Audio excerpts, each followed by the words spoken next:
All right, welcome everybody to the show. Welcome. Want to say big thanks for everybody who's joining us today. We have the panel coming in. They're a bit late, but you know how it goes.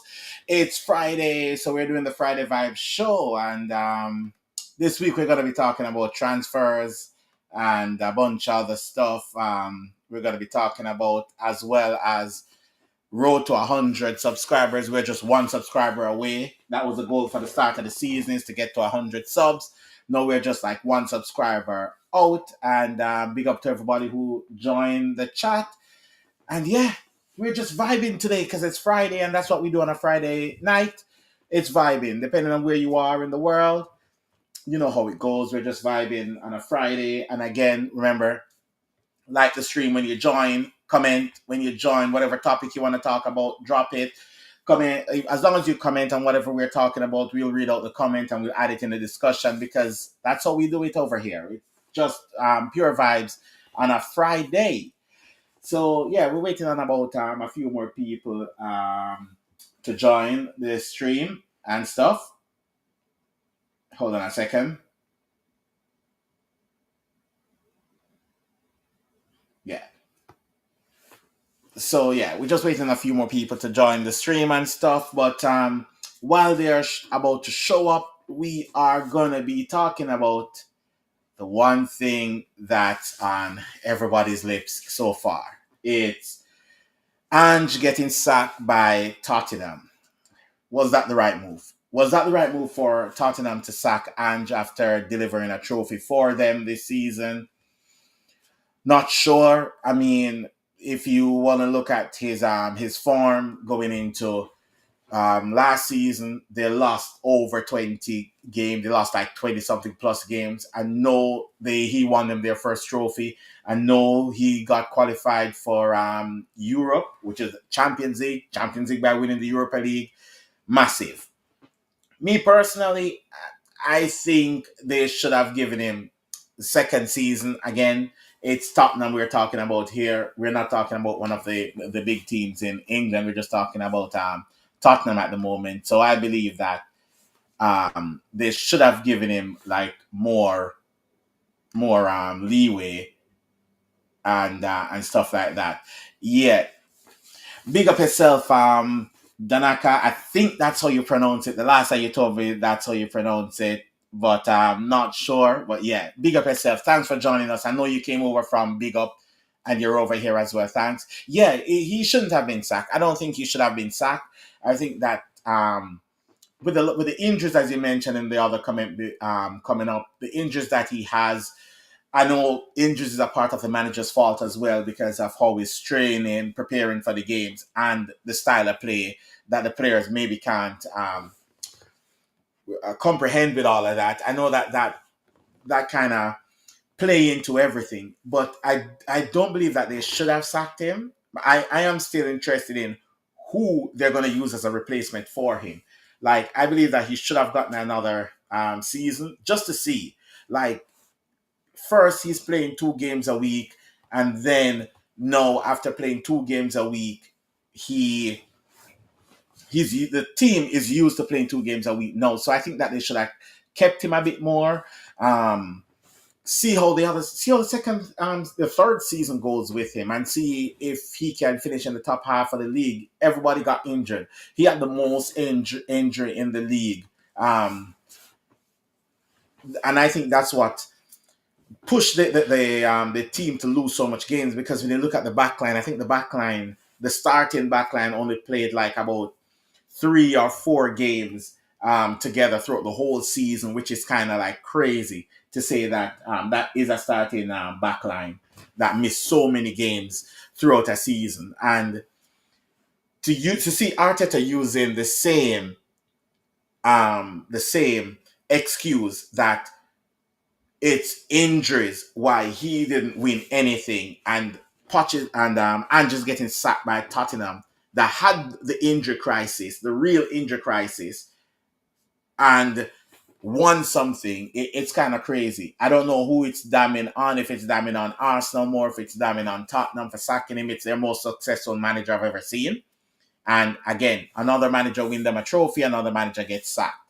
Um, Yeah, same thing happened at Brighton. Yes. Yeah, last season you guys lost not just the fact that the injuries at Brighton last season, but you also lost like McAllister and Caicedo, who was the heart of your team last season. So yeah, you guys did lose a bunch of players last season. And yeah, I guess it was this, but Zerbi.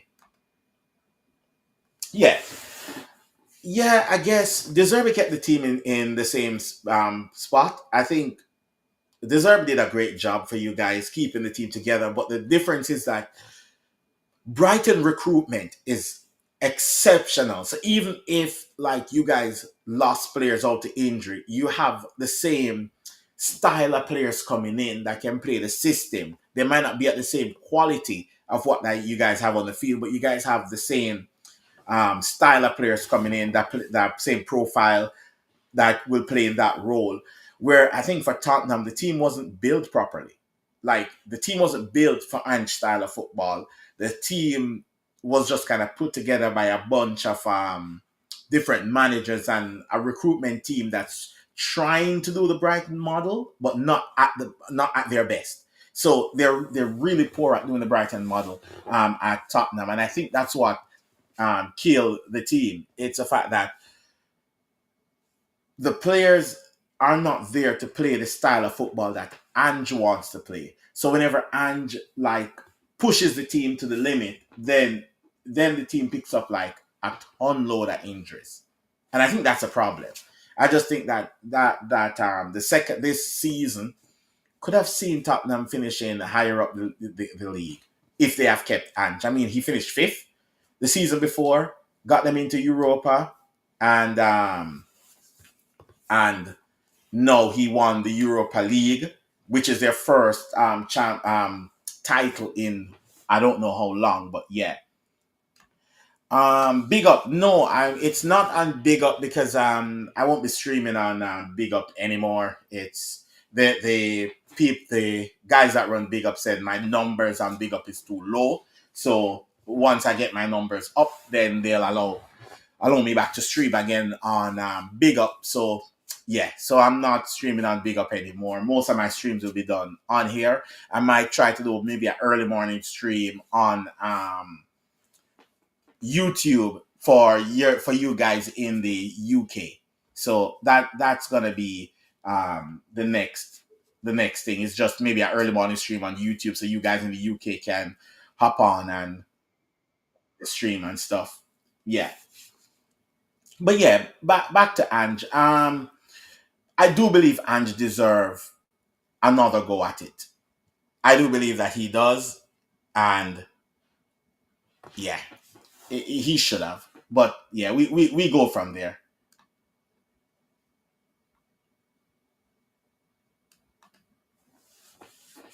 Um, Ange dealt with the injuries, but his style of play over the players. Tottenham were first in the Premier League in sprints, and they pressed very intensely without the structure. That is true.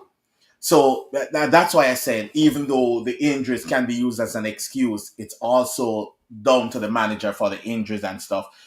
Um, so yeah, that also is the case as well.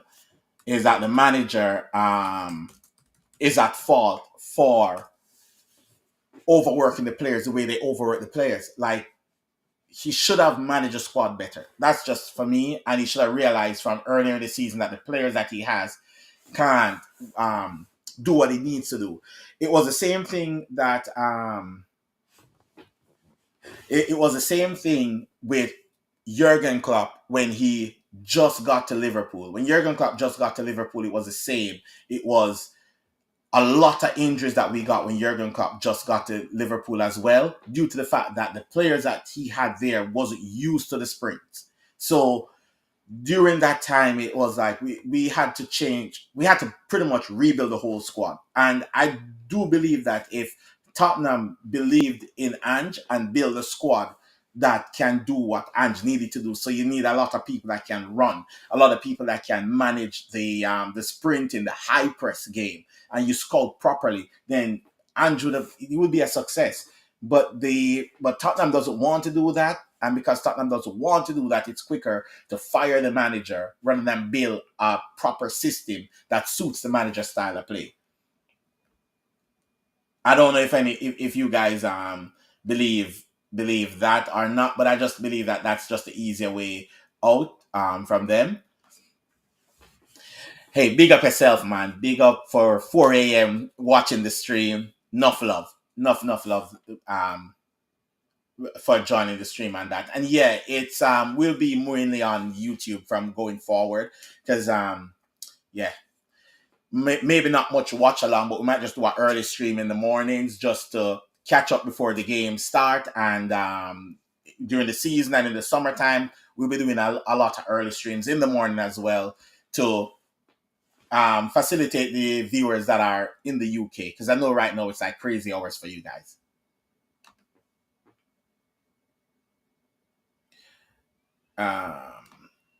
I think it's harsh. I think that is a harsh but right decision. The human side of it is very harsh on Ange. They should have made the decision earlier. I feel for yeah, it's kind of harsh, but again, as I said, it's beyond just the the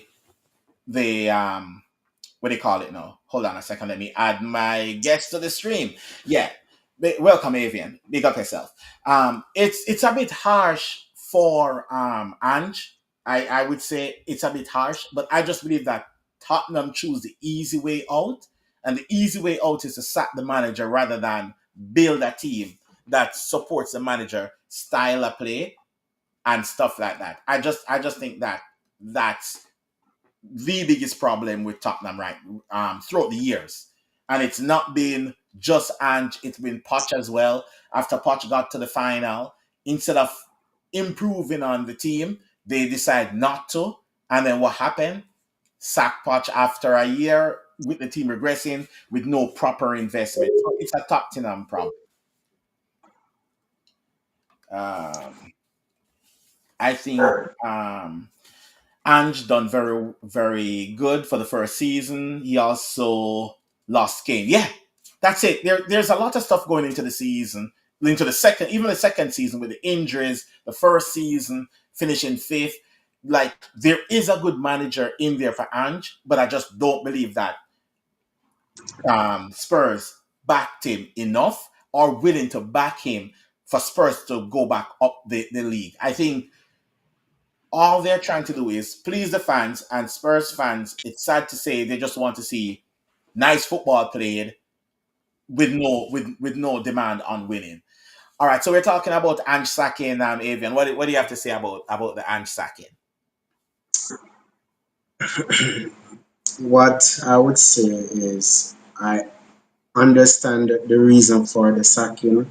However, given that I think where Premier League is concerned, other than winning the Premier League, one of the main aim for a Premier League team is to try to be in the Champions League position or spot. Fact that he was able to get them into that position, I think they should have given him at least another season and see what could be done. But on the other hand, to last what 22 match in the league, uh, that's not good. That's not a good look. So with that being said, we all know how Tottenham work. As you mentioned earlier in regards to Poch, Champions League final, they get rid of him. Mourinho, the one match before the final, they fire him. So it's a Tottenham thing, you know. But Yeah, it is. It is a Daniel Levy thing. It's like I'm trying to figure out like where do they see the club? Like where does Tottenham want to get to? And big up the Nike because like when you look at Brighton, for example, Brighton understands where they are, but they know that they're still trying to break into Europe. For example, they know that every year they're going to lose one or two big name players. So they prepare for that, but still trying to push into Europe at the same time because they have a club philosophy, a club style of play, and they hire the managers to fit that style of play. You look at Tottenham, the club doesn't have a philosophy. The club itself doesn't have a style of play. So if your club doesn't have a philosophy, your club doesn't have a style of play, your club doesn't have a proper recruitment, then your club is pretty much lost.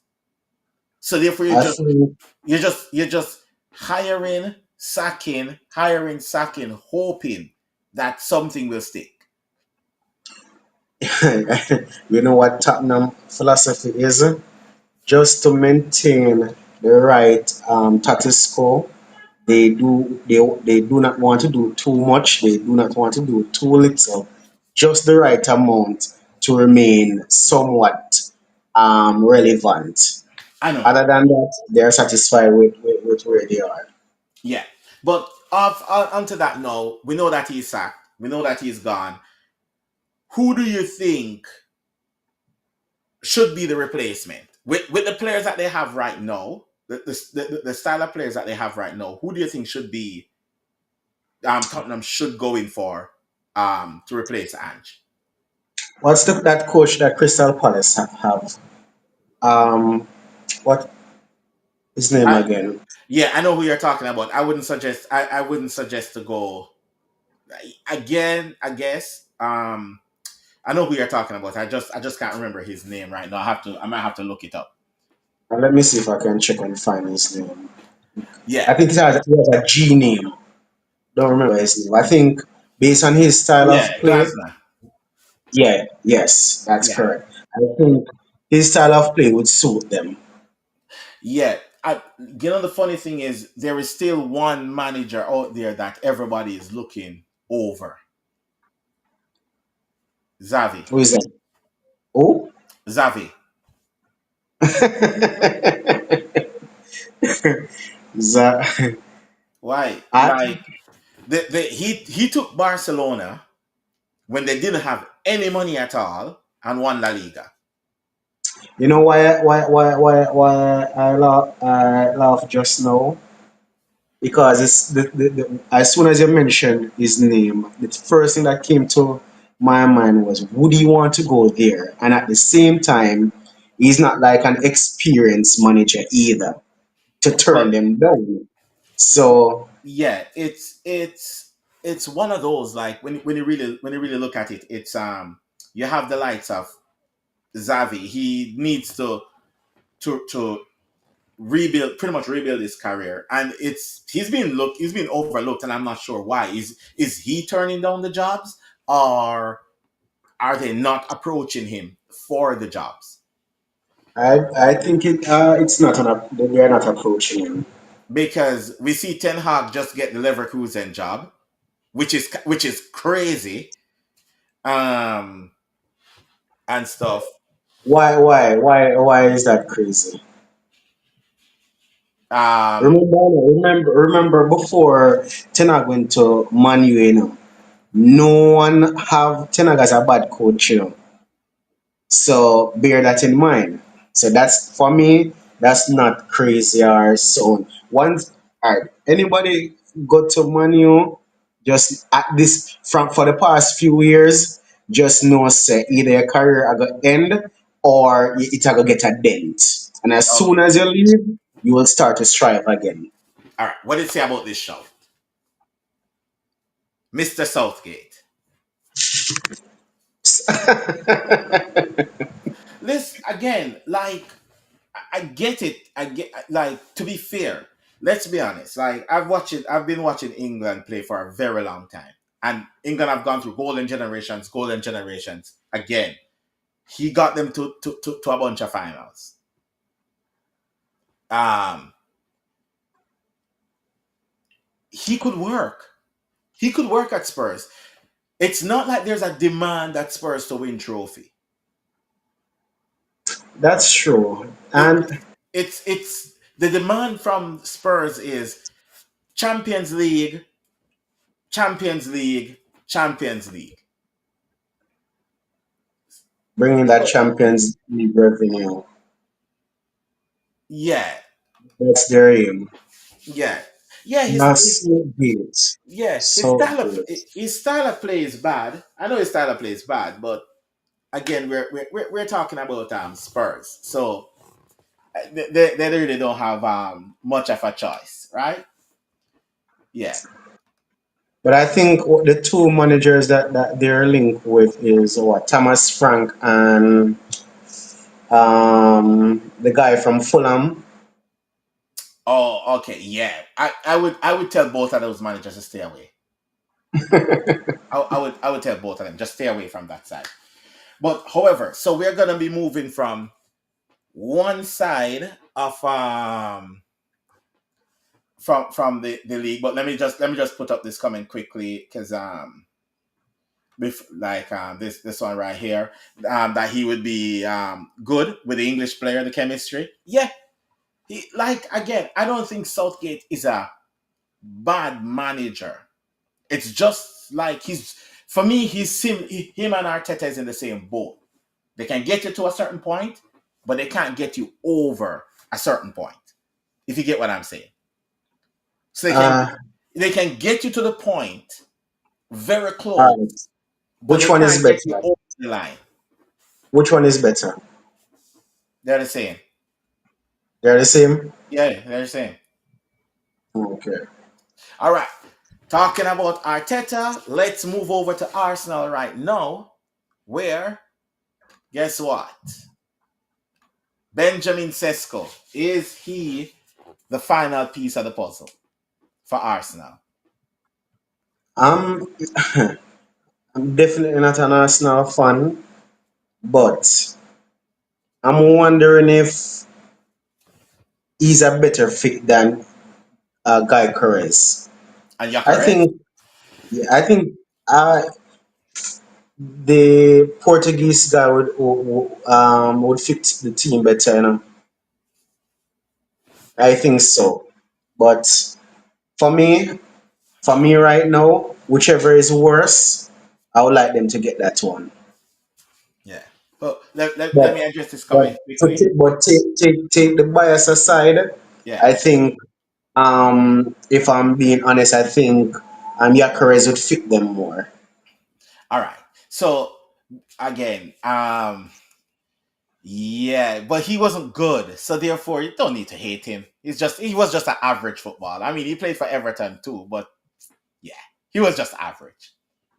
Yeah, Yeah, yeah. So he played for both of our rivals. He played for um, Rangers, and you support Celtic, and he played for Everton, and I support Liverpool. But somehow he's an Arsenal legend. Who would have thought? trust trust me. Arteta is a better manager than a player. Uh, Arteta is just the same as a player as a manager. Bang average. Alright. Yeah. For me, he's a better manager than a player. There's nothing to write home about his playing career. So this is my thing on Sesko right now. I don't think Sesko is nowhere close to being the finished article at all. I don't think he is. I don't think it's the right move for Arsenal. Me too. Right and if it was 2 seasons ago, they're bringing in Sesko. Good. This season, bringing in Sesko, it's very, very, very, very risky. This is one of the most riskiest signing so far in the transfer window that just opened. If they bring Sesko in, I know it's not finalized or anything, but if they do bring Sesko in, it's gonna be one of the riskiest signing in the transfer window. Reason being, Liverpool went out and after winning the league, which I'm gonna touch on later, but we pick up Vert, Frimpong, and we're looking at Kirkes. City went out, City, and which we'll talk about again further down. You guys went out and you guys picked up Ain't Nuri, um, Reinders, that's his name, and you guys are looking to pick up Shirky. Turkey. So you're looking at Liverpool and Manchester City bringing in actual players that is going to make a difference. The problem is you're picking up a striker from Leipzig who wasn't even the best striker. True. And then you're going to Germany and picking up a striker out of Germany who wasn't the best striker in Germany. So he wasn't the best striker in his team. He's not the best striker in Germany to bring to your team to say you're strengthening. True. So for me, this is one of them where you really look at it and be like, is this the right move going forward for like an Arsenal? Bringing in a Gyökeres, then you know for a fact that okay, then he will score. Trust me, he can't be another Darwin Nunes, Hmm. right? He can't be another Darwin Nunes. And to be fair, I always said that if we went to the Portuguese league, we should have picked up um Edmilson, that's his name, from Bournemouth, Yes. because he was a better striker in the league than Darwin Nunes.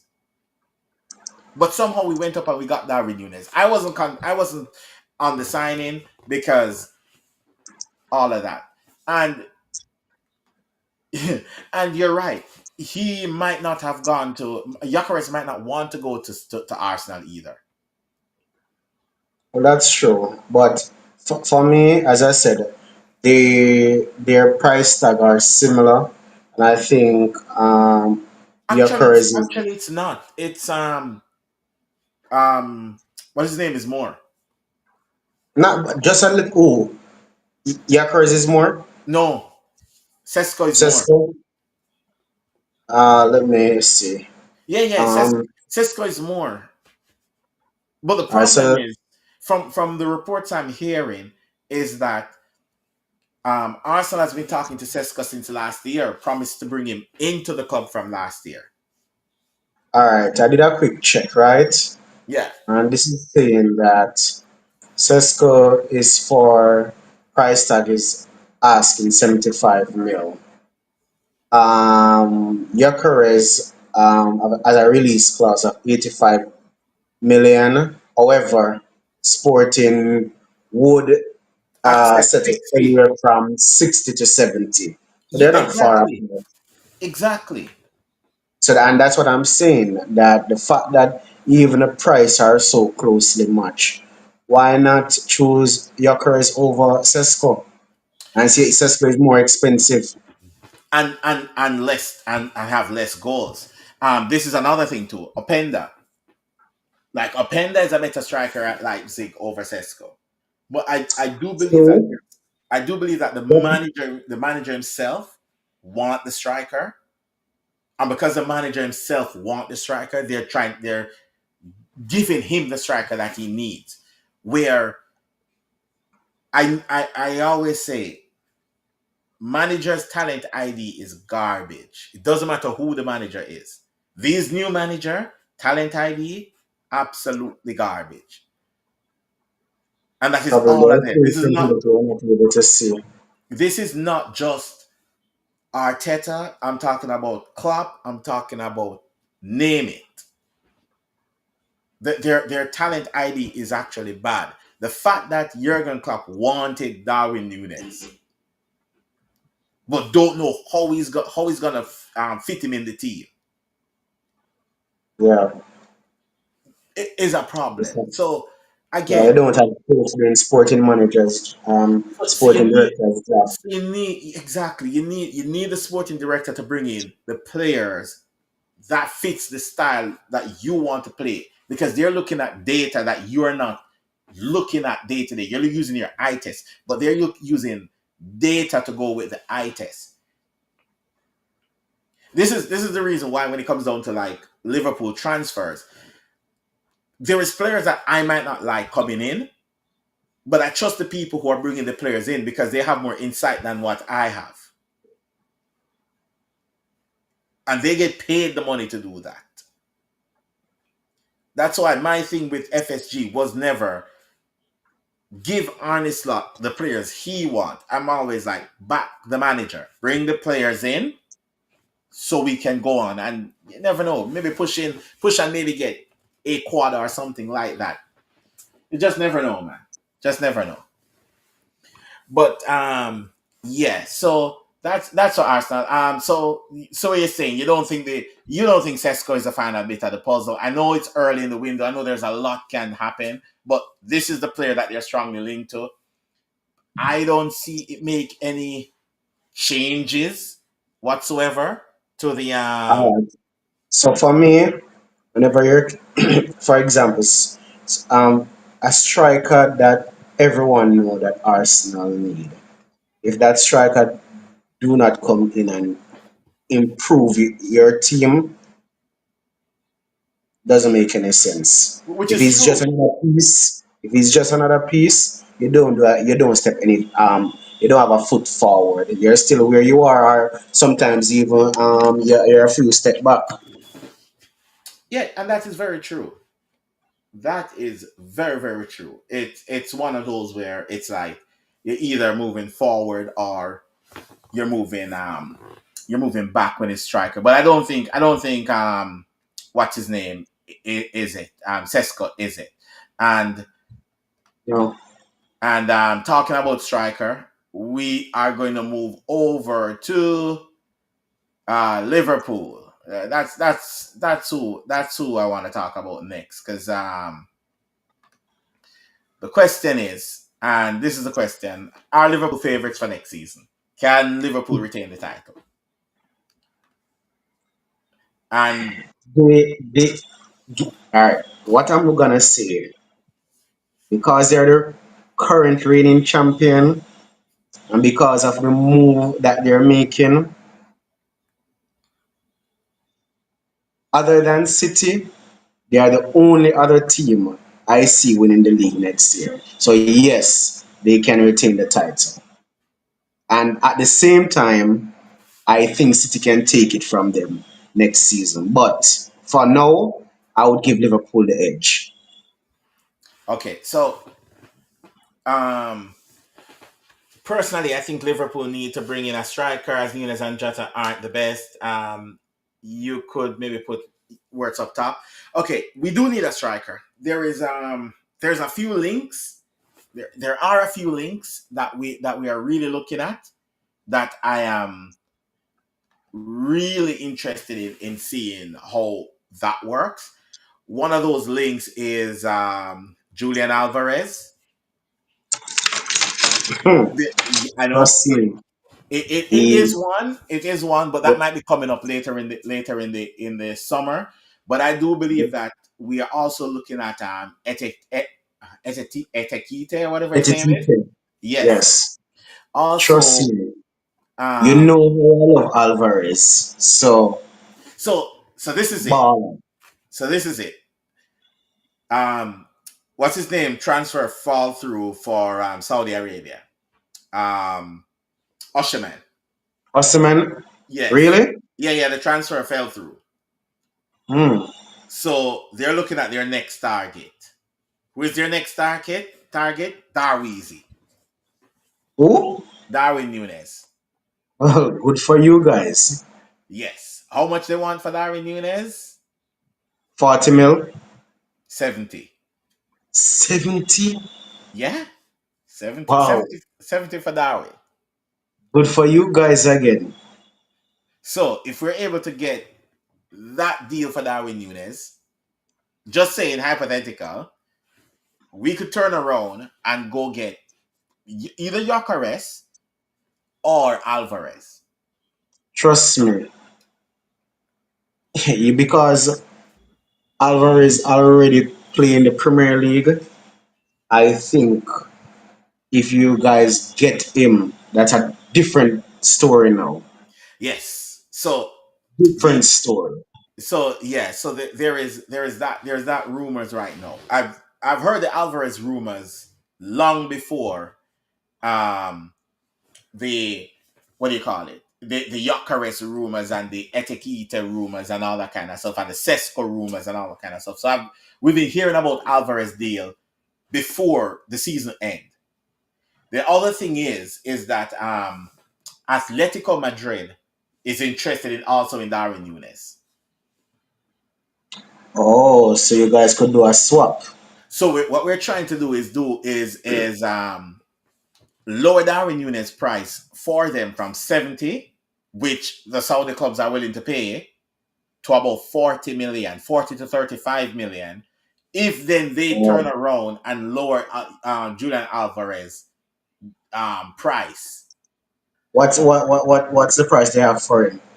over 100. Hmm. I think we sold them to him for about for sold him to them for about what 80 million? Yeah. So they want back their money. So that's how we've been trying to structure the deal with them. Okay. But it's that's the word signing kind of point in the direction that Liverpool might not want to go back in for um for Alvarez right now, because that would be too Too money. much money. Exactly. And we still have to look at, we need, because we need a lot of players right now. We need two centre backs.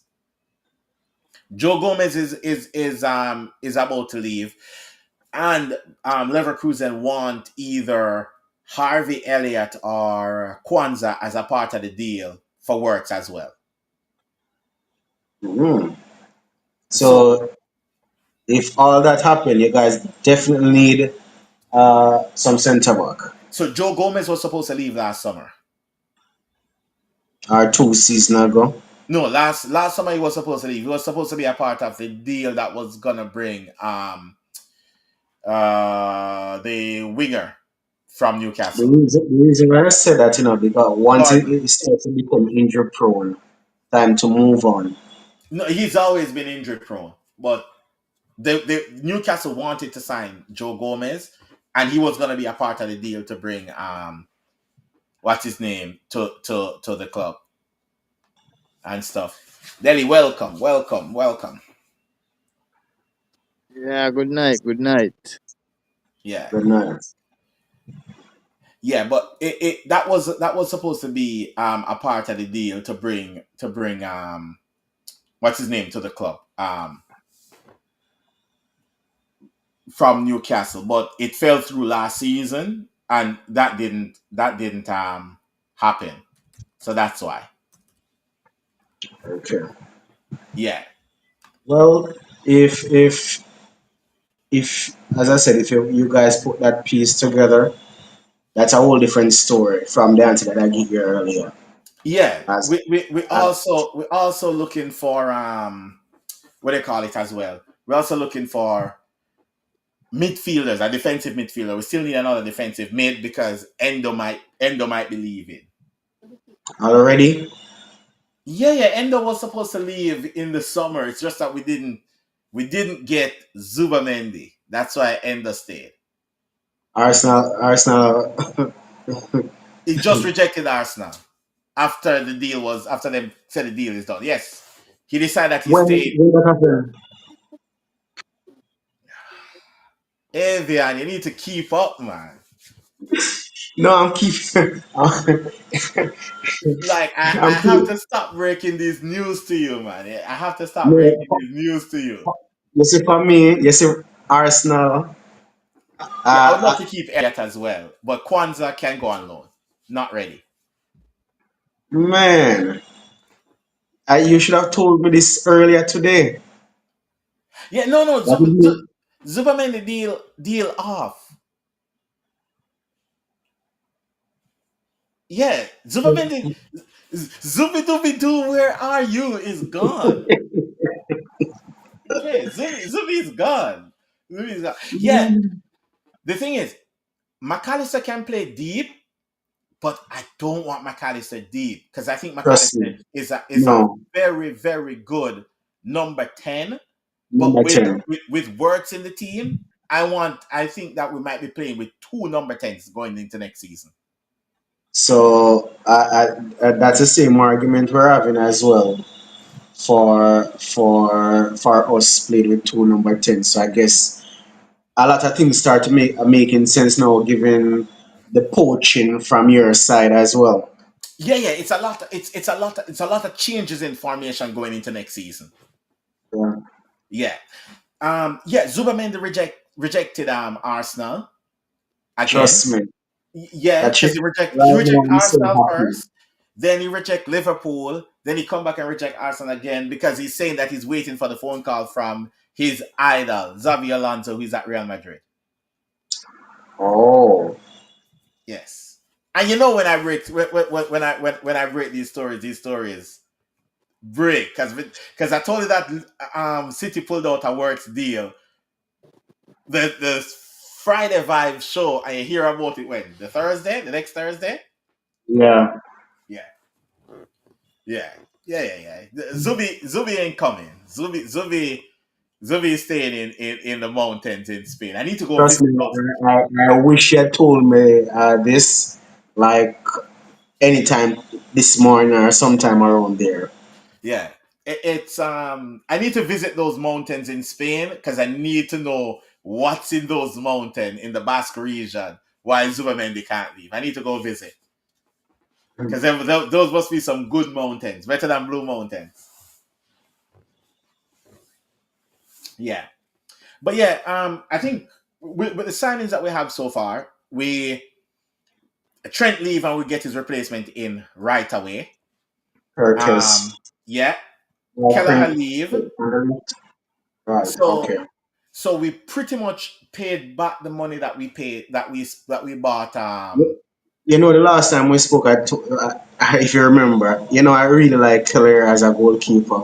It's a Me, very good goalkeeper, you know. yeah, me too. But I'm not gonna get over Allison, and it's been like 3 seasons Kelleher try leave.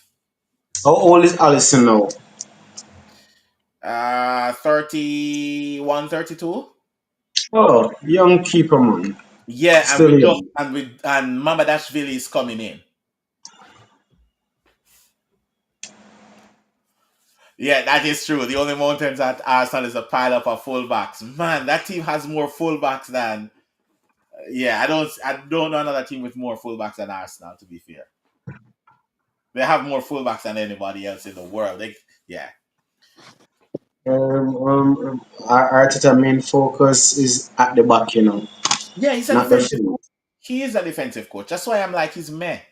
That's why the level is like there. But while I get the Manchester United fan in, we need to talk about Manchester United transfers. Yes, it's silly season and we're getting all the silly news. Delhi, Yay. yay. United, you guys signed Cunha and you're looking to try to bring in Embuemo. Oh, yeah. So you're starting from the top of the pitch, I presume, right? Rebuild from the top? Well, I guess so, you know.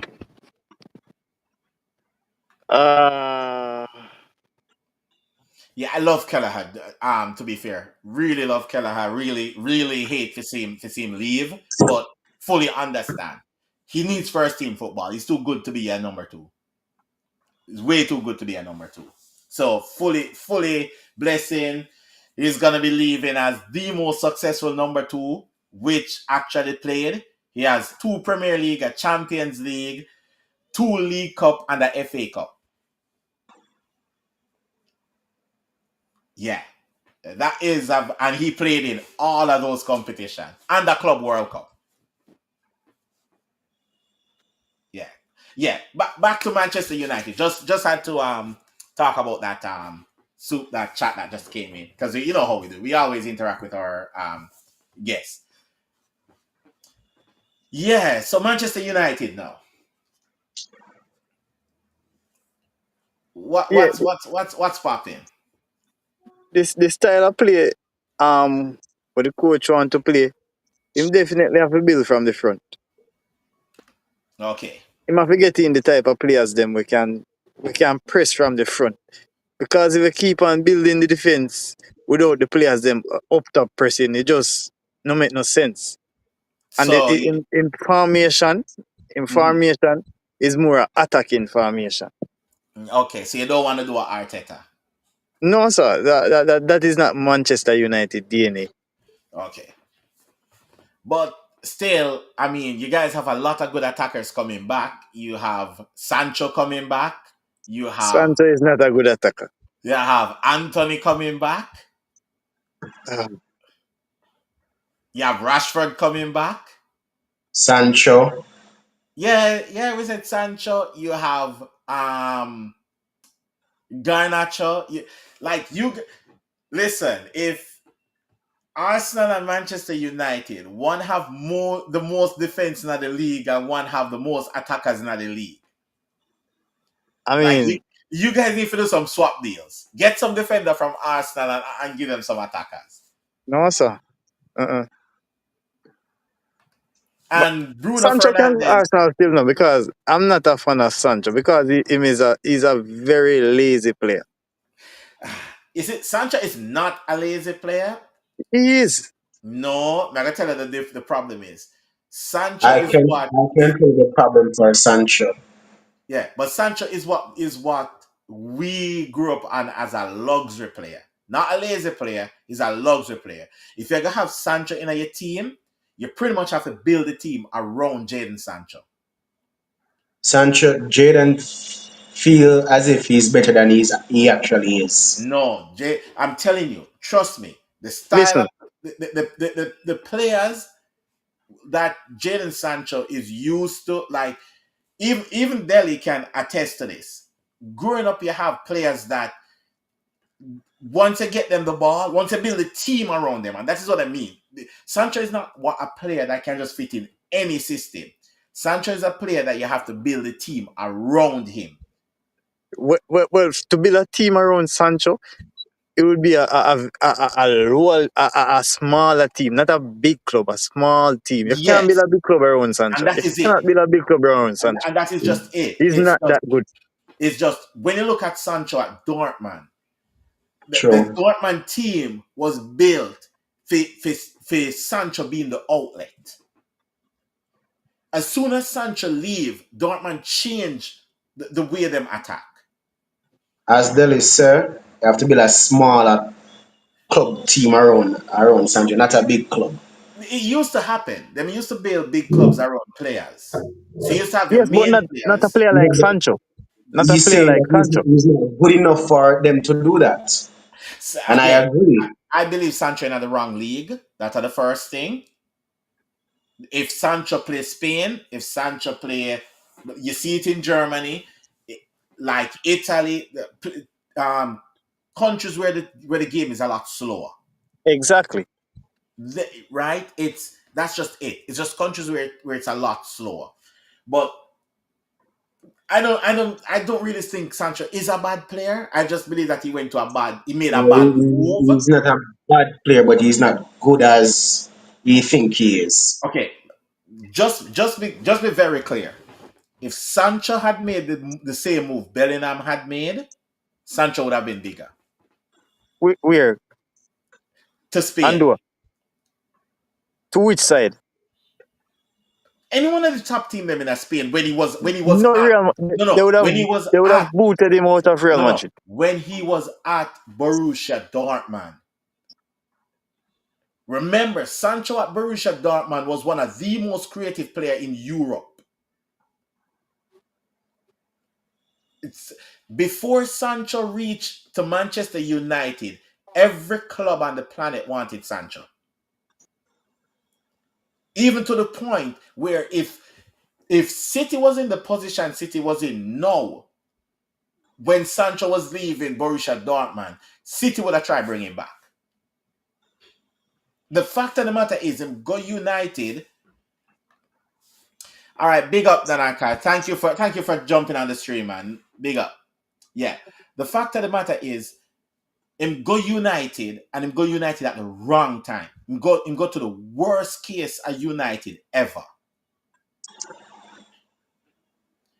And because of that, in career, him lose what you call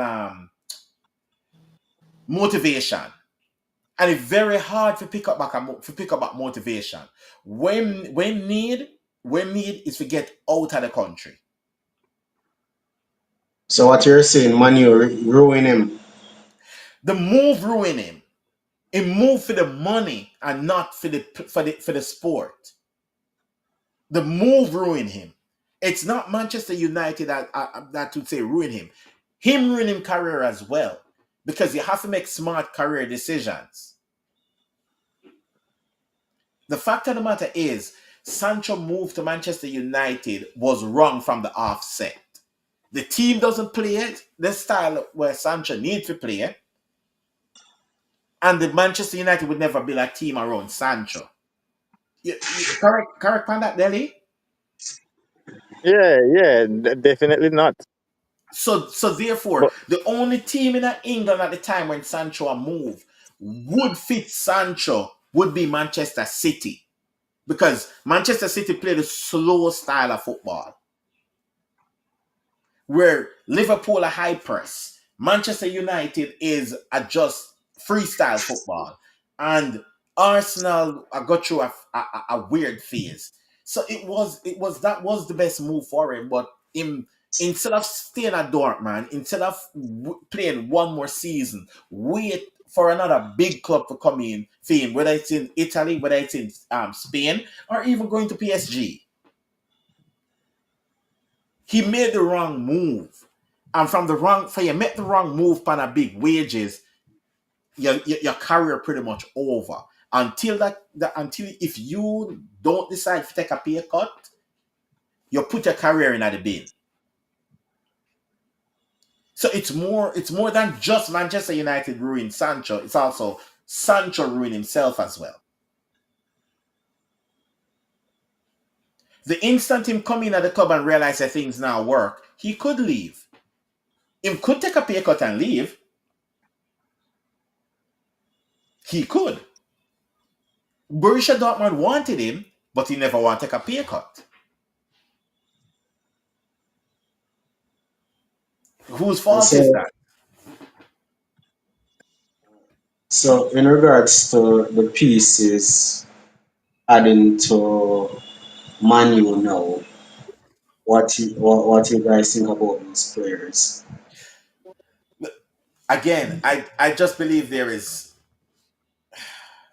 the Mbuemo signing makes sense because they might get rid of Garnacho.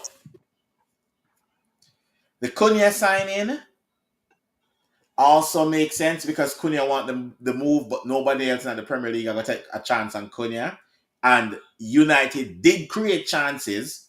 Let's not go over the top. United did create chances, but who them create chances for can't put the ball in the back of the net and stuff. And so hold on, give me 1 second. Just continue talk.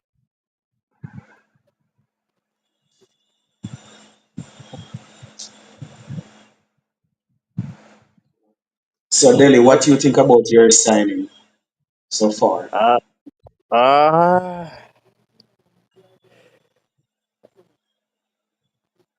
is a iffy with Cunha, He's a good player still, but then the stake is going to be higher for him right now, being that him signed for a big club and it's a And big more money move. pressure. So let's see how he does Oh, under Cunha? all that pressure. Yeah.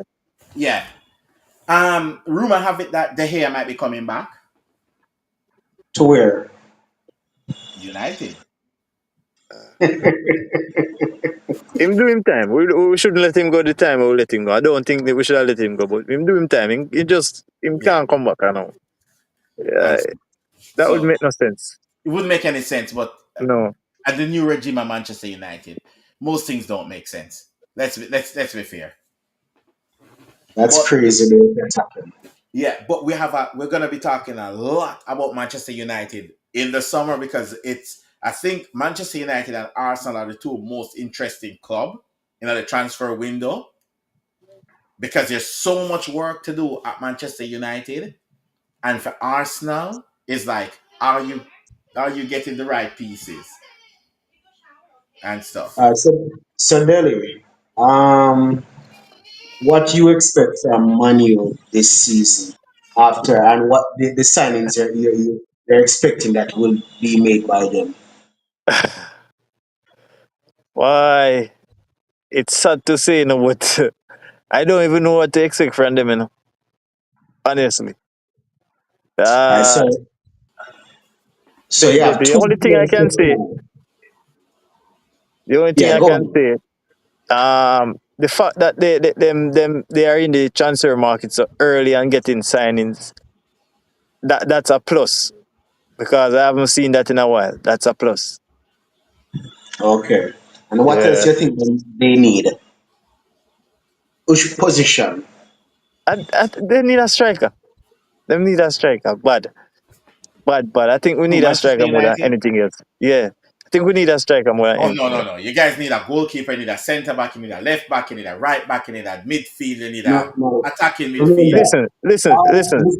all of them, there's something they can do one time. Exactly. So, Yeah, We but need it's a gonna striker. need. want hear what Delhi think I hit the Oh, main pieces that what they need nowhere Listen, were feasible. we're feasible. scoring. If we No. had some players that were scoring goals, it wouldn't be so bad on the back line as it looks. You understand? If we had some players that is putting the ball in the back of the net, but at all times the pressure is on the defense because we don't have nobody putting the ball in the back of the net. So the pressure is always around the back. All right, this is my view on what Manchester United need. The most important piece of the puzzle for Manchester United: new owners.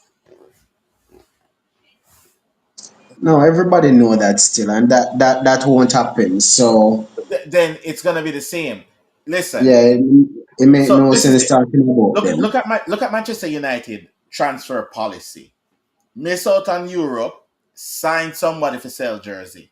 Miss out on Europe, sign somebody for sell jersey. Miss out on Europe, sign somebody for sell jersey. Constant. It's the thing is that who is running the club don't understand that they need to have a full structure in place, including, and this is also including. Don't get me wrong. This is also including the new people who come in as well. It is every club has a director of football. Every club has a direction, and you slowly work from what you need to put the pieces in place. Forget your club moving forward. Nothing happened overnight. The fact of the matter is this: is that United has been so far off the pace that they need everything. Yes, they do need everything, but You don't even know where to start. the achievable targets and position that is in dire need. That's It's what I'm talking about. but that's everywhere. You can't. You Yeah, look at. but yeah, it's everywhere, but logically, Okay, everywhere now that fits. would you say United have the worst keeper in the league? No, Which outside of Ramsdale at Southampton, name a keeper worse than Manchester United keeper.